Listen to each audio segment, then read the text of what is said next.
যা সর।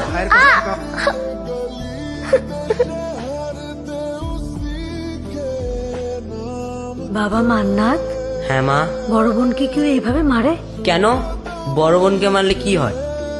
বোনকে মারলে কেউ ভালো ভাই হতে পারে না, আর ভালো ভাই হতে না পারলে বোন যখন বড় হবে, ওর যখন বিয়ে হয়ে যাবে, ওর শ্বশুর বাড়ি তুমি যাবে না, তখন কি তোমাকে বড় বোন ডিম ভাজি করে খাওয়াবে? তোমার না ডিম ভাজি অনেক প্রিয়?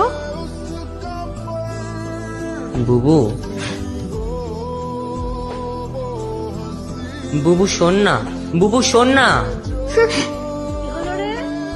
না না মা, কিছু হয়নি, আমার হাতে লেগে গ্লাসটা পড়ে গিয়েছে। বুবু সরি, প্রমিস আর কখনো করবো না। হইছে, এবার তুই এখন খা। তাহলে তো শ্বশুর বাড়ি গেলে ডিম ভাজা করে খেতে দিবি তো?